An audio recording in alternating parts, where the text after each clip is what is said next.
നമ്മൾ കഴിഞ്ഞ തവണ പറഞ്ഞു നിർത്തിയത് ദുഷ്യന്ത മഹാരാജാവിൻ്റെയും ശകുന്തളയുടെയും കഥയായിരുന്നു. ഇന്നിപ്പോൾ നമ്മൾ പറയാൻ തുടങ്ങുന്നത്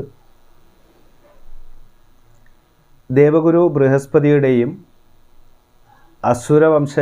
അസുരവംശരുടെ ഗുരുവായിട്ടുള്ള ശുക്രാചാര്യരുടെയും സന്തതികൾ, ശുക്രാചാര്യരുടെ മകള് ദേവയാനിയും ദേവഗുരു ബൃഹസ്പതിയുടെ മകനായിട്ടുള്ള കജൻ, ഇവർ രണ്ടുപേരുടെയും കഥയാണ് എന്ന് നമുക്ക് പറയേണ്ടത്. അപ്പം അതിനു മുൻപായിട്ട് ദേവഗുരു ബൃഹസ്പതിയെ സംബന്ധിച്ച് നമ്മുടെ സാംസ്കാരിക ആചാര്യന്മാർ, ചില സാംസ്കാരിക നായകന്മാർ അതിനെ സംബന്ധിച്ചിട്ട് പറയുന്നത് മഹാഭാരതത്തിലെ ആദ്യത്തെ ഈ എന്താ പറയുക, വ്യഭിചാരം നടത്തിയ, അതല്ലെങ്കിൽ ബലാത്സംഗ വീരൻ എന്നുവരെ പദപ്രയോഗങ്ങൾ ചില സാംസ്കാരിക നായകന്മാർ നടത്തിയിട്ടുണ്ട്. ഞാൻ പറയുന്ന അത്തരം ഒരു രീതിയിലൊന്നും പറയേണ്ടതല്ല. അതിൻ്റെ കാരണം എന്താണെന്ന് വെച്ചാൽ ആ കഥ പറയുന്നത് ഇങ്ങനെയാണ്. ദേവഗുരു ബൃഹസ്പതിയുടെ ജ്യേഷ്ഠൻ സഹോദരനായിട്ടുള്ള ഉദത്യൻ, അദ്ദേഹത്തിൻ്റെ ഭാര്യ മമത ഗർഭിണിയായിരിക്കുന്ന സമയത്ത് ബൃഹസ്പതി ജ്യേഷ്ഠത്തി, അതായത് ജ്യേഷ്ഠൻ്റെ പത്നിയിൽ കാമമോഹത്തോടു കൂടി ചെല്ലുകയും അവരുമായി ലൈംഗിക ബന്ധത്തിൽ ഏർപ്പെട്ടു എന്നതാണ്. അങ്ങനെ ലൈംഗിക ബന്ധത്തിൽ ഏർപ്പെടുന്ന സമയത്ത് അവർ പറയുന്നുണ്ട്, നിലവിൽ എൻ്റെ ഗർഭത്തിൽ മറ്റൊരു കുഞ്ഞുണ്ട്, അതുകൊണ്ട് അരുത് എന്ന് പറയുന്നുണ്ട്. എന്നിട്ടും അത് അവഗണിച്ചുകൊണ്ട് ആ ഒരു ലൈംഗിക ബന്ധത്തിൽ ഏർപ്പെടുന്ന സന്ദർഭത്തിൽ ഈ മമതയുടെ ഗർഭാശയത്തിലുള്ള കുഞ്ഞ് പറയുന്നുണ്ട്, ഇവിടെ മറ്റൊരാൾക്ക് ഇടമില്ല എന്ന് പറയുന്നുണ്ട്. ആ സമയത്ത് ദേവഗുരു ബൃഹസ്പതി ഈ ആമാശയത്തിൽ അല്ലെങ്കിൽ ഈ ഗർഭാശയത്തിൽ കിടക്കുന്ന കുഞ്ഞിനെ ശപിക്കുന്നുണ്ട്. ശപിക്കുന്നത് എന്താണെന്ന് വെച്ചാൽ, കാമാതുരയായിട്ടുള്ള ഒരു വ്യക്തി ലൈംഗിക ബന്ധം പുലർത്തുന്നതിൽ എന്തിന് തടസ്സം നിൽക്കണം, അതുകൊണ്ട് ദീർഘനമസ്സായി മാറട്ടെ എന്നാണ് ആ കുട്ടിയെ ശപിക്കുന്നത്. അതുപോലെ തന്നെ ദേവഗുരു ബൃഹസ്പതിയുടെ ബീജം അകത്തേക്ക് പ്രവേശിക്കുന്ന സമയത്ത് ഈ അകത്ത് കിടക്കുന്ന കുഞ്ഞ്, മറ്റൊരു ബീജം, ഇതിനെ തള്ളി പുറത്താക്കാൻ ശ്രമിക്കുന്നുണ്ട്. ആ ശ്രമിക്കുന്ന സമയത്ത് ഭരദ്വാജം എന്ന് പറഞ്ഞു എന്നാണ്. അതുകൊണ്ടാണ് ആ ജനിക്കുന്ന കുഞ്ഞിന് ഭരദ്വാജൻ എന്ന പേര് വന്നതും ഭരദ്വാജ മഹർഷിയായതും. ഭരദ്വാജ മഹർഷിയുടെ പുത്രനാണ് പിൽക്കാലത്ത് ദ്രോണാചാര്യർ എന്നറിയപ്പെടുന്നതും. നോക്കണം, ആ സ്റ്റോറി വരുന്നത് നോക്കണം. പക്ഷേ ഇതെവിടെയാണ് ഈ പുരാണങ്ങൾ ഈ വ്യാഖ്യാനിക്കപ്പെടുമ്പോൾ, അല്ലെങ്കിൽ അതിനെ സംബന്ധിച്ചിട്ട് പറഞ്ഞിട്ട് അതിനെ ഒരു അവഹേളന രീതിയിലൊക്കെ പറയുമ്പോൾ ഇതെവിടെയാണ് ഇതിൻ്റെ പ്രശ്നം സംഭവിക്കുന്നതെന്ന് വെച്ചാൽ, ഞാൻ മനസ്സിലാക്കുന്നത് കേട്ടോ, ഇപ്പോൾ നമ്മളിപ്പോൾ ഈ വലിയ വൈജ്ഞാനിക തലത്തിൽ ഉയർന്നിട്ടുള്ള ആളുകളൊന്നുമല്ല, എങ്കിലും ഒരു അഭിപ്രായം വെക്കുകയാണ്. കാരണം നമ്മൾ ഇന്ന് ജീവിക്കുന്ന ജീവിത സാഹചര്യവുമായിട്ട് നമ്മളൊരു കമ്പാരിറ്റീവിൽ നോക്കുമ്പോഴാണ് ഇത്തരം പുരാണങ്ങളിലുള്ള ഇത്തരം കഥകളിൽ പ്രശ്നങ്ങൾ സംഭവിക്കുന്നത്. നമ്മളുടെ ഇന്നത്തെ ജീവിത സാഹചര്യം, ഇന്നത്തെ സംസ്കാരം, ഇന്നത്തെ നിയമങ്ങൾ, നമ്മൾ ജീവിക്കുന്ന രീതികൾ, ഇതിൻ്റെ ഈ ഒരു അവസ്ഥയെ നമ്മൾ കമ്പാരിസൺ നടത്തുകയാണ്. അപ്പോൾ ഈ ഒരു അവസ്ഥയിലുള്ള ഒരാൾക്കിത് സാധ്യമല്ല. ഗർഭാശയത്തിൽ കിടക്കുന്ന ഒരു കുഞ്ഞ് അത്തരമൊരു പ്രവർത്തനം നടത്തില്ല. അത്തരമൊരു ജ്യേഷ്ഠൻ്റെ പത്നിയെ കാമാതുരയായിട്ട് അവരെ ബലാത്സംഗം ചെയ്യുന്ന അവസ്ഥയിലേക്ക് വരില്ല. ഇവരുടെയൊക്കെ യാത്ര നിമിഷം പ്രതി നിന്ന നിൽപ്പിൽ അപ്രത്യക്ഷമാവുകയാണ് മറ്റൊരു ലോകത്ത്. ഇത് നമ്മൾ യഥാർത്ഥത്തിൽ ഇവിടെ നടക്കുന്ന ഒരു സംഭവമായിട്ട് ഇതിനെ കാണലേ എന്നുള്ളതാണ് ഒരു അഭ്യർത്ഥന. പുരാണങ്ങളിലെ കഥകൾ, പുരാണം എന്ന് പറയുന്നത് ഇത് കഥകളൊക്കെ ആയിട്ട് ഇതിനെ തള്ളിക്കളയുമ്പോൾ പോലും ഇത് തള്ളിക്കളയുന്ന ആളുകൾ ഈ പുരാണങ്ങളിൽ പറഞ്ഞിട്ടുള്ള സ്ഥലങ്ങളുടെ ചരിത്രാവശിഷ്ടങ്ങളും അല്ലെങ്കിൽ ചരിത്രരേഖകളുമൊക്കെ ഇതിനോടൊപ്പം പറയുന്നുണ്ട് എന്നുള്ളതാണ് അത്ഭുതം. ഇപ്പോൾ ഉദാഹരണം ദ്വാരക. ഈ ദ്വാരകയുള്ള സ്ഥലം ഏതാണെന്ന് കൃത്യമായി പറയുന്നുണ്ട്. ഇന്ന സ്ഥലമാണ് ദ്വാരക, ഇന്ന സ്ഥലത്താണ് രാമൻ ജനിച്ചത്. ആ സ്ഥലത്തിൻ്റെ പേരിന്നതാണ്. ഇതൊക്കെ കാലക്രമേണ അതേ നാമത്തിൽ തന്നെ സ്ഥിതി ചെയ്യുന്ന സ്ഥലങ്ങളുണ്ട്. ഇപ്പോൾ ശ്രീലങ്ക രാവണൻ്റെ സ്ഥലമായിരുന്നു എന്നാണ്. ആ കാലഘട്ടത്തിൽ ഇത് എഴുതി വെക്കപ്പെട്ടിരിക്കുകയാണ്. ഇനി 5000 വർഷം 10000 വർഷം ഒന്നും കണക്കാക്കണ്ട. ഈ ശാസ്ത്രം വളരുന്നതിന് തൊട്ട് മുൻപുള്ള കാലഘട്ടം കണക്കാക്കിയാലും മതി. ഒരു 200 വർഷം പഴക്കം കണക്കാക്കിയാലും മതി. അല്ലെങ്കിൽ ഒരു 500 വർഷം അല്ലെങ്കിൽ ഒരു 1000 വർഷം കണക്കാക്കിയാലും മതി. ഇതിനു മുൻപ് എഴുതി വെക്കപ്പെടുന്ന ഒരു വ്യക്തി അദ്ദേഹം ഇത് എഴുതി വെക്കുമ്പോൾ ആ എഴുതി വെച്ചിട്ടുള്ള പ്രദേശങ്ങളിലേക്ക് അദ്ദേഹത്തിന് യാത്ര നടത്തണമെന്നുണ്ടെങ്കിൽ വലിയ പ്രയാസമാണ്. ചെറിയ സമയം കൊണ്ടൊന്നും ഈ യാത്രകൾ അവസാനിക്കില്ല. ഭൂമിയിൽ തന്നെയുള്ള പല സ്ഥലങ്ങളെ സംബന്ധിക്കുന്ന പരാമർശങ്ങളുണ്ട്. ഈ സ്ഥലങ്ങളെ സംബന്ധിച്ചിട്ടുള്ള വിവിധങ്ങളായ വർണ്ണനകളുണ്ട്. അപ്പോൾ ഈ പുരാണങ്ങളെ നമ്മൾ ഇന്നത്തെ സാഹചര്യത്തിൽ മനുഷ്യൻ്റെ ഇപ്പോൾ നിലവിലുള്ള അവസ്ഥയെ നോക്കിക്കണ്ടുകൊണ്ട് അതിനോട് ഉപമിക്കാൻ ശ്രമിക്കുമ്പോഴാണ് ഈ പ്രശ്നങ്ങളൊക്കെ വരുന്നത്. ഇതൊരു വേറൊരു കാലഘട്ടം ഒന്ന്. രണ്ടാമത്തത്, ഇത് ഭൂമിയിൽ തന്നെ നടക്കണമെന്ന് ഒരു നിർബന്ധവുമില്ല. ഇത് പുരാണമാണ്. ഇനി ഇത് സംഭവിച്ചിട്ടില്ല, ഇതൊരു കഥയാണ് എങ്കിൽ പോലും ഈ കഥ എഴുതുന്നയാൾക്ക് ഉണ്ടായിട്ടുള്ള വിജ്ഞാനം വൈജ്ഞാനിക തലത്തിൽ എത്രത്തോളം ഉയർന്നിട്ടുള്ള ഒരാളായിരിക്കണം. എന്തിനേറെ പറയുന്നു, മഴ പെയ്യുന്നത് എങ്ങനെയാണെന്ന് പോലും ആ കാലഘട്ടത്തിലുണ്ടായിരുന്ന ആളുകൾക്ക് അറിവുണ്ടായിരുന്നു.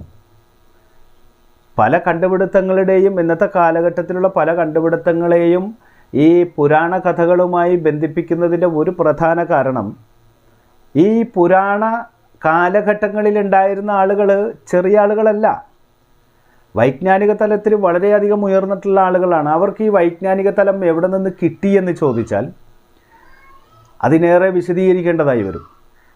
അപ്പോൾ ഈ ബൃഹസ്പതിയുമായി ബന്ധപ്പെട്ടിട്ടുള്ള വിഷയത്തിൽ ബൃഹസ്പതിയുടെ പുത്രനാണ് കജൻ. അതുപോലെ തന്നെ അസുരന്മാരുടെ ഗുരുവായിട്ടുള്ളയാളാണ് ശുക്രാചാര്യർ. ശുക്രാചാര്യർക്ക് ഒരു മകളുണ്ട്, ദേവയാനി എന്നാണ് ആ മകളുടെ പേര്. വളരെ ഈ പിതാവിന് ഒരു മകളോടുണ്ടാകുന്ന സ്നേഹം അത് ആ കാലഘട്ടത്തിലും ഈ കാലഘട്ടത്തിലൊക്കെ നമുക്ക് പറഞ്ഞറിയിക്കാൻ കഴിയാത്തതാണ്. ഒരു മകൾക്ക് പിതാവിനോടും പിതാവിനും മകളോടും. അപ്പോൾ അത്രയും സ്നേഹാതുരയായിട്ടുള്ള തൻ്റെ മകൾക്ക് വേണ്ടിയിട്ട് എന്തും ചെയ്യാൻ തയ്യാറാകുന്നയാളാണ് ശുക്രാചാര്യ. ശുക്രാചാര്യയെ സംബന്ധിച്ചിടത്തോളം ഗുരുക്കന്മാരിൽ നിന്ന് വളരെ വ്യത്യസ്തനാണ്. അസുരന്മാരുടെ ഗുരു ആണെങ്കിൽ കൂടിയും മൃതസഞ്ജീവനി വിദ്യ സ്വായത്തമാക്കിയിട്ടുള്ളൊരു ഗുരുവാണ്. മറ്റൊരാൾക്കും ഈ വിദ്യ സ്വായത്തമാക്കിയിട്ടില്ല, മറ്റൊരാളും സ്വായത്തമാക്കിയിട്ടില്ല എന്ന് ചുരുക്കം. അത് അദ്ദേഹത്തിന് നൽകപ്പെട്ടതിൻ്റെ കാരണം നമ്മൾ നേരത്തെ പറഞ്ഞിരുന്നു. പാലാഴി മഥനത്തിൻ്റെ സമയത്ത് ഇരു വിഭാഗങ്ങൾക്കും തുല്യമായ രീതിയിൽ അതിൽ നിന്നും ലഭ്യമാക്കുന്നത് വിഭജിച്ച് കൊടുക്കാമെന്ന് പറയുമ്പോഴും അസുരന്മാരുടെ എന്താ പറയുക, അവരുടെ ഒരു ശരിയല്ലാത്ത ഒരു സ്വഭാവ രീതിയും അവരുടെ ശരിയല്ലാത്ത പ്രവർത്തനവും കൊണ്ട് അവർക്ക് അമൃത് നഷ്ടപ്പെടുകയാണ്. അമൃത് നഷ്ടപ്പെടുന്ന സമയത്ത് ശുക്രാചാര്യർക്ക് സ്വാഭാവികമായും മൃതസഞ്ജീവനി വിദ്യ ശുക്രാചാര്യർക്ക് ഉപദേശിച്ചു കൊടുക്കുകയാണ്. അത് മറ്റൊരാൾക്കും ലഭിക്കപ്പെട്ടിട്ടില്ല. അപ്പോൾ സ്വാഭാവികമായിട്ടും ഈ വിദ്യ എന്താണെന്ന് ദേവഗണങ്ങൾക്ക് ഇതറിയേണ്ടതുണ്ട്. ഇതറിയാൻ എന്താണ് മാർഗം? അങ്ങനെ മാർഗം അന്വേഷിക്കുന്ന സന്ദർഭത്തിലാണ് ബൃഹസ്പതിയുടെ പുത്രൻ, കാണാനും സുന്ദരനാണ്, സുമുഖനാണ്, നിഷ്കളങ്കനാണ്. അപ്പോൾ ഈ കജൻ എന്ന് പറയുന്ന ബൃഹസ്പതിയുടെ പുത്രനെ ഈ ഉത്തരവാദിത്വം ഏൽപ്പിക്കുകയാണ്. ശുക്രാചാര്യരിൽ നിന്നും ഈ വിജ്ഞാനം കരസ്ഥമാക്കണം, ഇതാണ് ആവശ്യം. അദ്ദേഹം പറഞ്ഞു അത് വലിയ പ്രശ്നമുള്ള കാര്യമാണ്. വിജ്ഞാനം കരസ്ഥമാക്കുക എന്ന് പറഞ്ഞാൽ, മൃതസഞ്ജീവനി വിദ്യ കരസ്ഥമാക്കുക എന്ന് പറഞ്ഞാൽ അത് ഞാൻ ഒന്നാമത് ദേവഗണങ്ങളിൽ ദേവഗുരുവിൻ്റെ പുത്രനാണെന്നൊക്കെ അവരറിഞ്ഞാൽ എന്ത് സംഭവിക്കും എന്നൊക്കെ, പിന്നെ അവരുടെ ശാപം അതുപോലുള്ള പ്രശ്നങ്ങളൊക്കെ പറയുമ്പോഴും ഇതൊന്നുമില്ല. നീ അവിടെ ചെന്ന് നീ ദേവയാനി എന്ന് പറയുന്ന അദ്ദേഹത്തിൻ്റെ മകളുടെ ഇഷ്ടം നീ പ്രാപ്തമാക്കുക. അങ്ങനെ സംഭവിച്ചാൽ ശുക്രാചാര്യർ നിന്നെ നിരാകരിക്കില്ല, നിന്നെ സ്വീകരിക്കും. ഇത് പറഞ്ഞുകൊണ്ട് കജൻ ഇത് അംഗീകരിക്കുകയും കജൻ ശുക്രാചാര്യരുടെ അടുക്കിലേക്ക് വരികയാണ്. അങ്ങനെ അസുരന്മാർ താമസിക്കുന്ന ഏരിയയിലേക്ക് വന്നിട്ട് രാവിലെ വരുന്ന സമയത്ത് ശുക്രാചാര്യർ തൻ്റെ രാവിലെയുള്ള പ്രാഥമിക കർമ്മങ്ങളെല്ലാം നിർവഹിച്ച് നടന്നു വരുന്ന സമയത്ത് പെട്ടെന്ന് കജൻ മുൻപിലേക്ക് ചെന്ന് സാഷ്ടാംഗ പ്രണാമം നടത്തുകയാണ്. ഒരു ചെറുപ്പക്കാരൻ, സുന്ദരനായ ഒരു ചെറുപ്പക്കാരൻ വന്ന് സാഷ്ടാംഗ പ്രണാമം നടത്തിക്കൊണ്ട് പറയുന്നു, ഗുരുവേ, അങ്ങനെ ശിഷ്യനായിട്ട് സ്വീകരിക്കണം, അങ്ങയുടെ ശിഷ്യനാവാൻ വേണ്ടി വന്നതാണ്. ശുക്രാചാര്യർ ചോദിക്കും, നീ ആരാണ്, എന്താണ് നിൻ്റെ വരവിൻ്റെ ഉദ്ദേശം? ഖജൻ അത് തുറന്ന് പറയുന്നത് വരുന്നതിൻ്റെ ഉദ്ദേശമല്ല ഖജൻ പറയുന്നത്. ഖജൻ പറയുന്നത്, ഞാൻ ദേവഗുരു ബൃഹസ്പതിയുടെ മകനാണ്, ഞാൻ അങ്ങയുടെ ശിഷ്യനാവാൻ വേണ്ടി വന്നതാണ്, അങ്ങയിൽ നിന്നും വിജ്ഞാനം കരസ്ഥമാക്കാൻ വേണ്ടി വന്നതാണ്. സ്വാഭാവികമായും ഗുരു ശുക്രാചാര്യർ ഇദ്ദേഹത്തെ സ്വീകരിക്കുക, തൻ്റെ ശിഷ്യനായി സ്വീകരിക്കുക. അങ്ങനെ സ്വാഭാവികമായും ഗുരുകുലത്തിലേക്ക് കൊണ്ടുപോകുന്നു. ഗുരുകുലത്തിൽ ദേവയാനിയുണ്ട്, ദേവയാനിയുമായി പരിചയപ്പെടുത്തുന്നു. തൻ്റെ കുടുംബത്തിലെ ഒരംഗമായിട്ട് തന്നെയാണ് ഖജനെ പരിഗണിക്കുന്നത് ശുക്രാചാര്യർ. അതിനോടൊപ്പം ദേവയാനിക്ക് ഖജനോടുണ്ടായ താല്പര്യം ദേവയാനിയോടും പറയും, ഞാനിങ്ങനെ സ്വർഗത്തിൽ നിന്നാണ് വരുന്നതെന്നൊക്കെ പറയുമ്പോൾ ദേവയാനിക്ക് സ്വർഗത്തെ സംബന്ധിക്കുന്ന വിവിധങ്ങളായിട്ടുള്ള വർണ്ണനകളും അവിടെ നടക്കുന്ന കാര്യങ്ങളൊക്കെ വിശദമായിട്ട് അറിയണം. അപ്പോൾ അതുകൊണ്ട് കിട്ടുന്ന സമയങ്ങളിലെല്ലാം ഖജനോട് ഓരോ കഥകൾ പറഞ്ഞു കൊടുക്കാൻ വേണ്ടി പറയും, അത് പറഞ്ഞു കൊടുക്കും. ഇങ്ങനെ നിരന്തരമായിട്ടുള്ള ഇവർ തമ്മിലുള്ള കമ്മ്യൂണിക്കേഷൻ, അതിലൂടെ ദേവയാനിക്ക് ഖജനോട് ഒരു പ്രത്യേക മമത അല്ലെങ്കിൽ ഒരു പ്രണയം തന്നെ അവിടെ രൂപപ്പെടുകയാണ്. ഇങ്ങനെ നടന്നുകൊണ്ടിരിക്കുന്ന സന്ദർഭത്തിൽ ശുക്രാചാര്യരുടെ ശിഷ്യഗണത്തിലെ വളരെ പ്രധാനപ്പെട്ട ഒരു ശിഷ്യനായി ഖജൻ മാറുമ്പോൾ അസുരഗണങ്ങളിലുണ്ടായിട്ടുള്ള ആളുകൾക്ക് ഇതൊരു വലിയ പ്രശ്നമാണ്. ഒന്നാമത്തെ ദേവഗണത്തിൽ വരുന്നതാണ്, സ്വർഗത്തിൽ നിന്നും വന്നതാണ്. ഇതേതെങ്കിലും തരത്തിൽ നമുക്ക് ഉപദ്രവം ഉണ്ടാവും. തന്നെയുമല്ല, ദേവഗണങ്ങളെന്ന് പറയുമ്പോൾ തന്നെ അസുരന്മാരുടെ ശത്രുക്കളാണ്. എങ്ങനെയെങ്കിലും ഖജനെ വധിക്കണമെന്ന് അവർ തീരുമാനിക്കുക. ഈ സമയത്ത് ഗുരുകുല വിദ്യാഭ്യാസം എന്ന് പറയുമ്പോൾ എല്ലാ തരത്തിലുമുള്ള ജോലിയും കാര്യങ്ങളും ഒക്കെ ചെയ്യണമല്ലോ, അങ്ങനെ ഉള്ള പ്രശ്നങ്ങളുണ്ട്. അപ്പോൾ ഈ ജോലിയും കാര്യങ്ങളൊക്കെ ചെയ്യുന്നതിൻ്റെ കൂട്ടത്തിൽ കന്നുകാലികളെ മേയ്ക്കാൻ വേണ്ടിയിട്ട് പോവും. അങ്ങനെ ഒരു ദിവസം കന്നുകാലികളെ മേയ്ക്കാൻ വേണ്ടി പോയി, ഏതാണ്ട് വൈകുന്നേരത്തോട് അനുബന്ധിച്ച് അസ്തമയം കഴിഞ്ഞപ്പോൾ കന്നുകാലികൾ മാത്രമായിട്ട് തിരിച്ചു വരുന്നു, ഖജനെ കാണുന്നില്ല. കന്നുകാലികൾ തിരിച്ചെത്തി. ദേവയാനി ചെന്നിട്ട് തൻ്റെ പിതാവിനോട് പറയും, ഖജൻ ഇതുവരെ എത്തിച്ചേർന്നിട്ടില്ല, കന്നുകാലികൾ എത്തിച്ചേർന്നു, ഖജൻ എന്തുകൊണ്ടിട്ടാണ് എത്തിച്ചേരാത്തത്, അച്ഛനൊന്ന് അന്വേഷിക്കുന്നു പറയുമ്പോൾ ശുക്രാചാര്യർ പറയുന്നുണ്ട്, നമുക്കൊരു അല്പസമയം കൂടി നോക്കാം, മറ്റെന്തെങ്കിലും വല്ല ആവശ്യങ്ങൾക്കോ അങ്ങനെ എന്തെങ്കിലും ആയിരിക്കും എന്ന് പറഞ്ഞ് കുറേ കൂടി സമയം കഴിഞ്ഞതിന് ശേഷം കാണാതാവുമ്പോൾ ദേവയാനിക്ക് ഒരു മാനസികമായ പ്രയാസം വന്നു തുടങ്ങി. ഖജനെ കാണുന്നില്ല. അപ്പോൾ ശുക്രാചാര്യരോട് പറയുന്നുണ്ട്, ഖജൻ എന്തോ ആപത്ത് സംഭവിച്ചിരിക്കാനാണ് സാധ്യത, അല്ലെങ്കിൽ ആൾ എത്തിച്ചേരേണ്ടതാണ്, എന്ത് സംഭവിച്ചു എന്ന് അറിയില്ലല്ലോ, അങ്ങ് എത്രയും പെട്ടെന്ന് ഖജനെ ഒന്ന് വിളിക്കൂ. ഉടൻ തന്നെ ശുക്രാചാര്യർ ധ്യാന നിമഗ്നനായിക്കൊണ്ട് ഖജനെ വിളിക്കുകയാണ്. ഖജ വരൂ എന്ന് പറഞ്ഞുകൊണ്ട് വിളിക്കുകയാണ്. ആ സമയത്ത് ആദ്യത്തെ വിളിയിൽ പ്രത്യേകിച്ച് ഒന്നുമില്ല.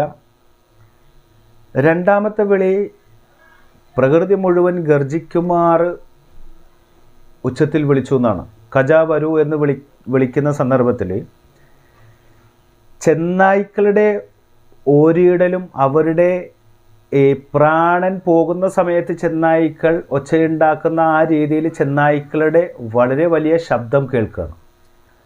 ശബ്ദം കേൾക്കുന്നതോടൊപ്പം തന്നെ ഖജൻ ശുക്രാചാര്യരുടെ മുൻപിൽ എത്തിച്ചേരുകയും ചെയ്തു. ശുക്രാചാര്യ ചോദിക്കുകയാണ്, എന്താണ് നീ ഇത്ര വൈകിയത്, നീ എവിടെയായിരുന്നു എന്ന് ചോദിക്കുകയാണ്. ഖജൻ പറയുകയാണ്, ഞാൻ കന്നുകാലികളെ മേയിച്ചുകൊണ്ടിരിക്കുന്ന സമയത്ത് കുറച്ച് അസുരന്മാർ എൻ്റെ അടുക്കൽ വന്നു. എന്തിനാണ് നീ ഇവിടെ വന്നതെന്ന് ചോദിച്ചു. ഞാൻ അങ്ങയുടെ ശിഷ്യനാവാൻ വേണ്ടി വന്നതാണെന്ന് പറഞ്ഞു. അവരെന്നെ അടിച്ചും തല്ലിയും വെട്ടിയും എന്നെ വധിച്ചു. എന്നെ വധിച്ച് എൻ്റെ മാംസങ്ങൾ കഷ്ണങ്ങളാക്കി അവർ ചെന്നായ്ക്കൾക്ക് കൊടുത്തു. അത് ചെന്നായ്ക്കൾ മുഴുവൻ ഭക്ഷിച്ചു. അങ്ങനെ വിളിക്കുന്ന സന്ദർഭത്തിൽ ഞാൻ ചെന്നായ്ക്കളുടെ ആമാശയത്തിലാണ്, വയറ്റിലാണ്. അങ്ങ് വിളിച്ചപ്പോൾ ഈ എൻ്റെ മാംസം ഭക്ഷിച്ചിട്ടുള്ള എല്ലാവിധ ചെന്നായ്ക്കളുടെയും ആമാശയത്തിൽ നിന്നും അതിൻ്റെ ആമാശയങ്ങൾ പൊട്ടി ഈ മാംസങ്ങളെല്ലാം തന്നെ ഒരുമിച്ച് കൂടി എനിക്ക് ജീവൻ തിരിച്ചു കിട്ടിയതാണ്. കാരണം മൃതസഞ്ജീവനി വിദ്യയാണ് അദ്ദേഹം അവിടെ ഉപയോഗിച്ചത്. ഇത് പറയുമ്പോൾ ഇത് ദേവയാനിയും കേൾക്കുന്നുണ്ട്. ദേവയാനിക്ക് മനസ്സിലായി കജൻ ഏതെങ്കിലും തരത്തിൽ കജനെ മറ്റുള്ളവർ ഉപദ്രവിക്കാൻ സാധ്യതയുണ്ട്. അങ്ങനെ ശുക്രാചാര്യർ പറയും ഇനി വളരെയധികം ശ്രദ്ധിക്കണം എന്നൊക്കെ പറയുന്നുണ്ട്. വീണ്ടും അവർ സാധാരണ ജീവിതത്തിലേക്ക് കടക്കുന്നു. ഇതുപോലെ തന്നെ കഥകളും കാര്യങ്ങളുമായി മുന്നോട്ട് പോകുന്നു. വീണ്ടും ഇതുപോലെ തന്നെ അടുത്ത ഒരു സംഭവം ഉണ്ടാവുകയാണ്. കന്നുകാലികളെ മേയ്ക്കാൻ വേണ്ടി പോകുന്നു. വൈകുന്നേരമായിട്ടും കജനെ കാണാതാവുമ്പോൾ ദേവയാനിക്ക് ടെൻഷൻ കൂടി. കാരണം കഴിഞ്ഞ തവണ ഇങ്ങനൊരു സംഭവം നടന്നിട്ടുണ്ടല്ലോ. ഏകദേശം ഈ അസ്തമയമൊക്കെ കഴിഞ്ഞതിന് ശേഷം പിന്നെയും ഇരുട്ട് കൂടുന്ന സന്ദർഭത്തിൽ ദേവയാനി വന്നിട്ട് അച്ഛൻ്റെ അടുത്ത് കരഞ്ഞ് പറയണം എന്തോ സംഭവിച്ചിട്ടുണ്ട്, വീണ്ടും അസുരന്മാരെന്തെങ്കിലും പ്രവർത്തനം അദ്ദേഹത്തിനെതിരെ ചെയ്തിട്ടുണ്ടാവണം, അങ്ങയുടെ മൃതസഞ്ജീവനി വിദ്യ ഉപയോഗിച്ച് അങ്ങ് അദ്ദേഹത്തെ തിരിച്ചു വിളിക്കുമെന്ന് പറയും. രണ്ടാം തവണയും ശുക്രാചാര്യർ ആദ്യത്തെ തവണ വിളിക്കുന്നു, എത്തിച്ചേരുന്നില്ല. ധ്യാന നിമഗ്നനായിക്കൊണ്ട് അദ്ദേഹം രണ്ടാം തവണയും വിളിക്കുന്നു. രണ്ടാം തവണയും വിളിച്ചതോടുകൂടി കജൻ അദ്ദേഹത്തിൻ്റെ മുൻപിലേക്ക് എത്തിച്ചേരുമ്പോൾ ആകെ വെള്ളത്തിൽ നനഞ്ഞു കുളിച്ചിട്ടാണ് അദ്ദേഹത്തിൻ്റെ മുൻപിലേക്ക് എത്തുന്നത്. അപ്പോൾ ചോദിച്ചു, എന്താണ് നീ ഈ ഒരു അവസ്ഥയിൽ വരാനുള്ള കാരണം എന്താണെന്ന് ചോദിക്കുമ്പോൾ, അങ്ങയുടെ ശിഷ്യന്മാരായിട്ടുള്ള അസുരന്മാർ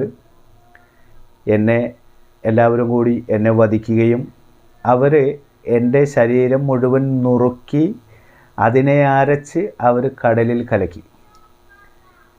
ആ കടലിൽ നിന്നും ഞാൻ വീണ്ടും അങ്ങ് വിളിച്ചപ്പോൾ ഊറിക്കൂടിയാണ് ഞാൻ എൻ്റെ ജീവിതത്തിലേക്ക് തിരിച്ചു വന്നത്. ശുക്രാചാര്യർ വളരെ സന്തോഷവാനായി. അതിൽ നിന്നും മൃതസഞ്ജീവനി വിദ്യ അത്രയ്ക്ക് വലിയൊരു വിദ്യയായതുകൊണ്ട് ആ വിദ്യയോട് നന്ദി പറയുന്നു. കജനോട് പറയുന്നു സൂക്ഷിക്കണമെന്ന് പറയുന്നു. ദേവയാനിയും ആ ഒരു സങ്കടത്തിൽ ആ സമയത്തൊക്കെ ദേവയാനിക്ക് കജനോട് പ്രണയം തോന്നി തുടങ്ങി. അങ്ങനെ അവർ വീണ്ടും സാധാരണ ജീവിതത്തിലേക്ക് അവർ കടക്കുകയാണ്. മൂന്നാമതും ഇതേ രീതിയിൽ തന്നെ സംഭവിച്ചു. മൂന്നാമതും മേയ്ക്കാൻ വേണ്ടി പോയ ആളെ കാണുന്നില്ല. കാണാതായി കഴിഞ്ഞപ്പോൾ മൂന്നാമത് കാലി മേയ്ക്കാൻ വേണ്ടി വിടുന്നില്ല. കാരണം ഇനി അത്തരത്തിലുള്ളൊരു പ്രശ്നത്തിലേക്ക് ഇതിലേക്ക് പോയി കഴിഞ്ഞാൽ ശരിയാവില്ല, അതുകൊണ്ട് നീ ഇവിടെ തന്നെ നിൽക്കുന്നു പറഞ്ഞിട്ട് അവിടെ തന്നെ ആളെ നിർത്തുകയാണ്. പക്ഷേ അന്നത്തെ ദിവസം സ്വാഭാവികമായും കജനെ കാണുന്നില്ല.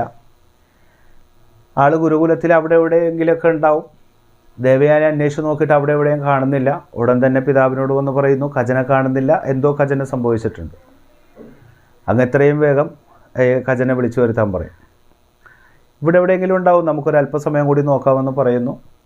ഏതാണ്ട് രാത്രിയോട് അടുക്കുന്ന സമയത്ത് ദേവയാനി ആകെ കരച്ചിലും പിഴിച്ചിലുമാണ്. എത്രയും പെട്ടെന്ന് അങ്ങ് കജനെ തിരിച്ചു വിളിക്കണമെന്ന് പറയും. അങ്ങനെ ഗുരു ശുക്രാചാര്യർ ധ്യാനനിമഗ്നനായിരിക്കുന്നു. കജനെ വിളിക്കുന്നു. ആദ്യത്തെ വിളിയിൽ പ്രത്യേകിച്ച് മറുപടിയൊന്നുമില്ല. രണ്ടാമത്തെ വിളിയിലും നോ റെസ്പോൺസ്. മൂന്നാമത്തെ വിളിയിൽ ശുക്രാചാര്യരുടെ ആമാശയത്തിൽ നിന്നുമാണ് കജൻ വിളി കേൾക്കുന്നത്. ശുക്രാചാര്യർ അത്ഭുതപ്പെട്ടു പോകും. നീ എവിടെയാണ് എന്ന് ചോദിക്കുകയാണ്. അപ്പോൾ ആമാശയത്തിനുള്ളിൽ നിന്നും മറുപടി പറയും, ഞാൻ അങ്ങയുടെ ആമാശയത്തിനകത്താണ്. നീ എങ്ങനെയാണ് ആമാശയത്തിലേക്ക് പ്രവേശിച്ചത് എന്ന് ചോദിക്കുകയാണ്. അതിന് കജൻ കൊടുക്കുന്ന മറുപടി, അതിൻ്റെ മറുപടിയും അതുമായി ബന്ധപ്പെട്ടിട്ടുള്ള കാര്യങ്ങളും നമുക്കിനി അടുത്ത എപ്പിസോഡിൽ നമുക്ക് പറയാം. അപ്പോൾ ഇന്നത്തെ എപ്പിസോഡ് ഇവിടെ അവസാനിപ്പിക്കുകയാണ്. നമുക്ക് ബാക്കി അടുത്ത എപ്പിസോഡിൽ നമുക്ക് പറയാം. ഓക്കെ, നമസ്കാരം.